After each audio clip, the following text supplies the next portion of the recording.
एक और new video के साथ आओ मिल कर रहते हैं। वीडियो अच्छा लगे तो लाइक कर लेना, कमेंट कर लेना, चैनल सब्सक्राइब कर लेना। जय राजेश यूट्यूब चैनल। महात्मा गांधी।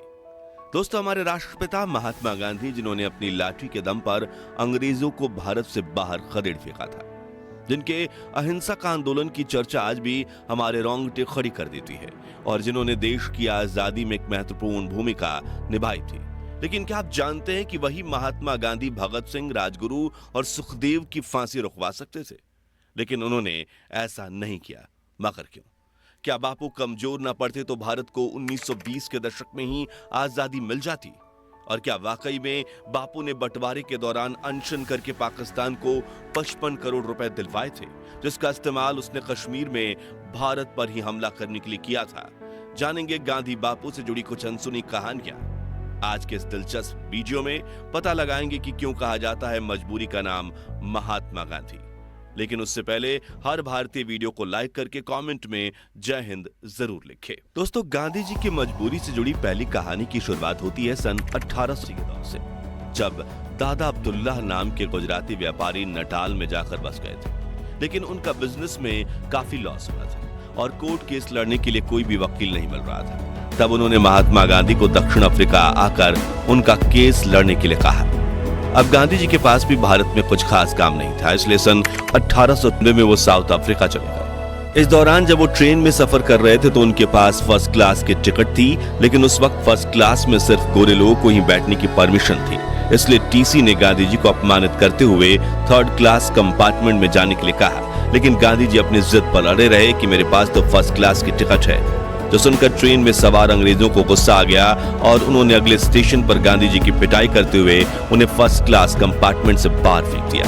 उन्हें काफी बुरा लगा, लेकिन उन्होंने इस अपमान को चुपचाप सह लिया। फिर जब वो दादा अब्दुल्लाह का केस लड़ने कोर्ट में पहुंचे तो जज ने भी उनके पहनावे को अपमानित करते हुए कहा कि तुम अपनी पगड़ी उतार दो, वरना कोर्ट से बाहर निकल जाओ। गांधी जी ने इस अपमान को भी सहा, लेकिन कुछ नहीं बोले, क्योंकि एक तो उनके पास दक्षिण अफ्रीका में गुजारा करने के लिए पैसे नहीं थे, और दूसरा उन्होंने दादा अब्दुल्लाह को 1 साल काम करने का वचन दे दिया था।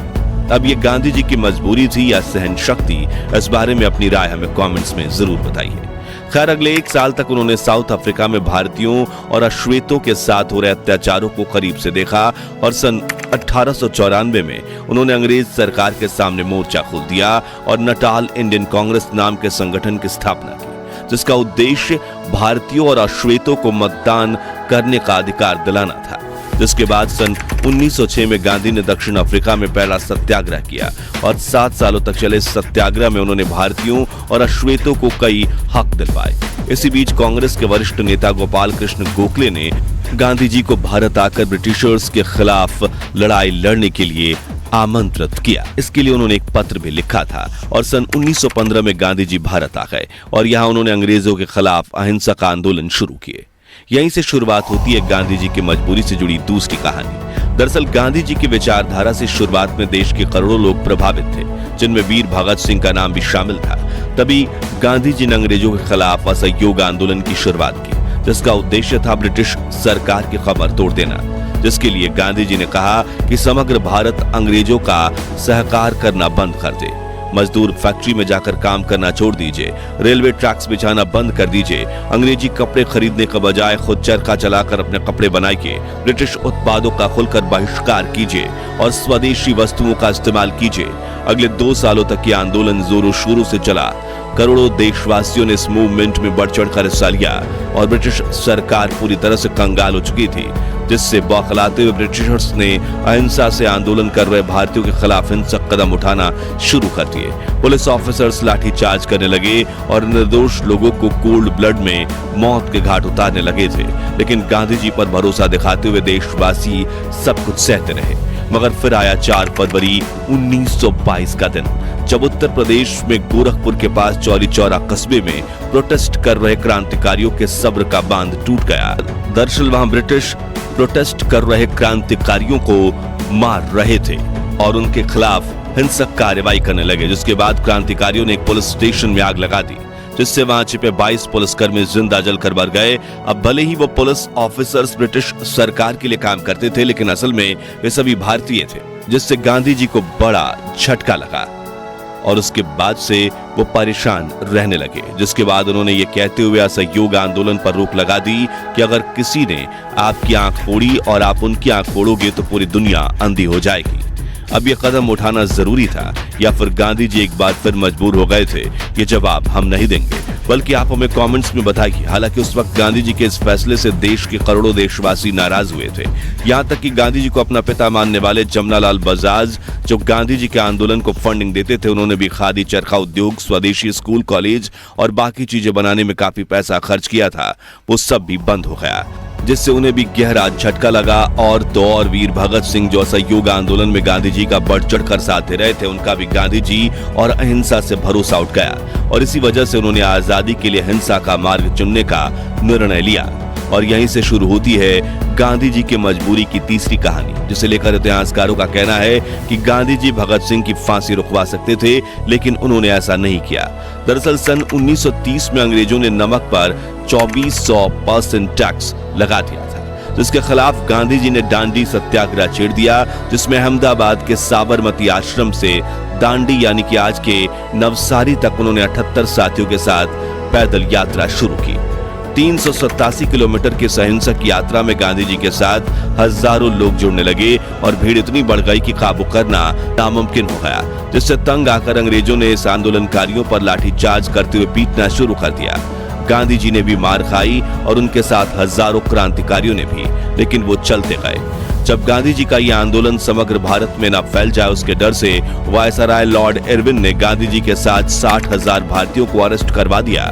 हालांकि वो गांधी को ज्यादा समय तक जेल में नहीं रख सकते थे, इसलिए उन्होंने गांधी जी से बात करके गांधी इरविन ब्रिटिश हुकूमत के खिलाफ अहिंसक आंदोलन कर रहे हैं, वो ना तो आपके खिलाफ लाठी उठा रहे हैं और ना ही हाथ, बस आपकी आवाज उठाकर बात आप तक पहुंचा रहे हैं, तो आप उन्हें गिरफ्तार मत कीजिए।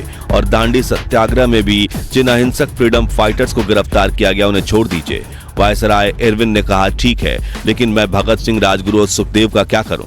इन्होंने तो ऑफिसर्स जेपी सॉन्डर्स की हत्या की है। तब गांधी जी बोले, आपको जो ठीक लगे वो कीजिए।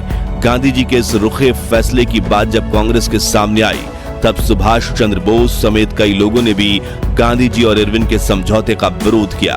वे मानते थे कि अंग्रेज सरकार भगत सिंह की फांसी की सजा माफ नहीं कर सकती थी, तो समझौता करने की कोई जरूरत नहीं थी। वहीं करोड़ों देशवासियों ने भी भगत सिंह के बिना समझौते को स्वीकार करने के गांधी जी के समझौते का विरोध किया। तभी अपना पक्ष रखते हुए गांधी जी ने किताब स्वराज में लिखा, मैं जितने तरीकों से वायसराय को समझा सकता था मैंने कोशिश की, मेरे पास समझाने की जितनी शक्ति थी वो मैंने इस्तेमाल की। 23वीं तारीख की सुबह मैंने वायसराय को एक निजी पत्र लिखा, जिसमें मैंने अपनी पूरी आत्मा उड़ेल दी थी।